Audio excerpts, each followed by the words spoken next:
Hi, and welcome to Body Metrics, the show that teaches you practical ways to incorporate healthy nutrition principles into your busy lifestyle.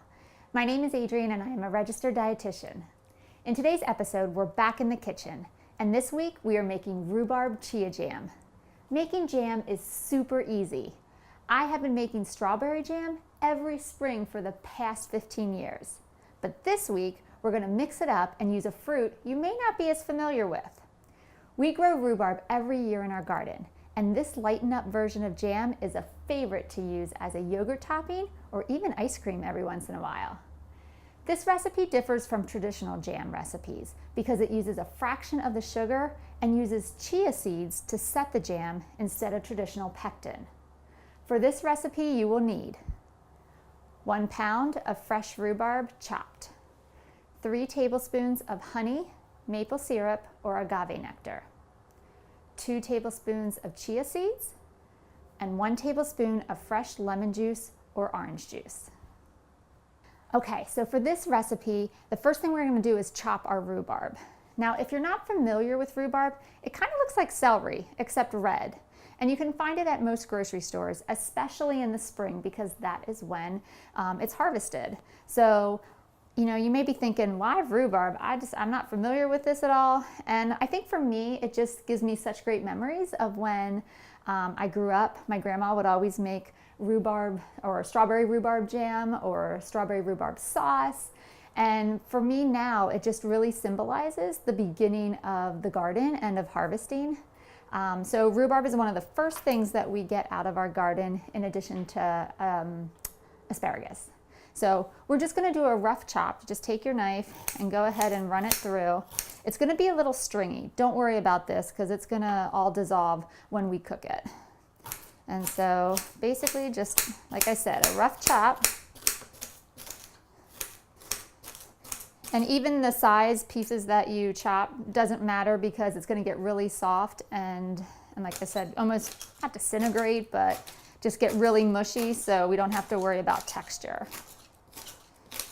Again, we're making a jam, not a jelly. So typically jams are a lot more piecey and have more thickness to it than a jelly, which is really, really smooth. Okay. After all your rhubarb is chopped, we're going to put it in a saucepan. Like I said, this recipe could not be any easier. It's only 4 ingredients and it takes no time at all to put together. All right, to that we're going to add our sweetener. So I'm going to use honey, and I have about 3 tablespoons of honey. See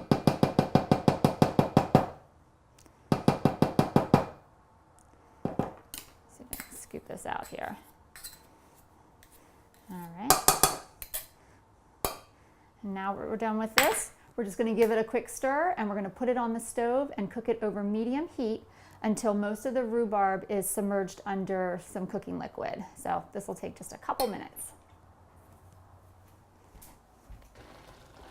Okay, so now that most of the rhubarb is submerged under the liquid, which basically just comes out during the cooking process, next we're going to add our chia seeds. And this is what's going to help set the jam to make it nice and thick. I'm going to stir that all together. And now we're basically going to just let this cook over medium-low heat for about 25 minutes or until everything is thickened up. And you're going to want to put a lid on this and stir it frequently to make sure it doesn't burn on the bottom. Okay, so our jam is finally done. I'm going to take this out, give it another quick stir. And at this point now, we're just going to add a little bit of citrus. So you feel free to use lemon juice here. I'm going to use orange because that's what I had on hand.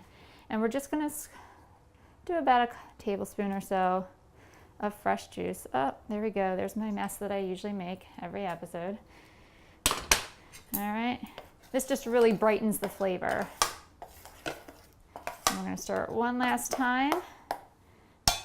All right, we're ready to go here. So at this point, we're going to let the jam cool. All right, we want to make sure it cools completely before we put it in a jar.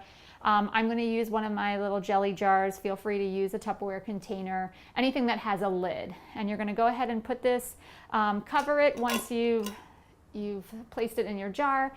And then this is should keep for about a week or two in the refrigerator. All right, since you're not using any preservatives, after that you're gonna wanna toss it because we wanna make sure it's fresh and nobody gets sick. So there you have it, easy, tasty, and healthy. Now, if rhubarb has you a little skeptical, feel free to substitute any fruit for the rhubarb. You may just need to adjust the sweetener and omit the juice depending on how naturally sweet your fruit is. As always, thank you so much for watching and have a great week.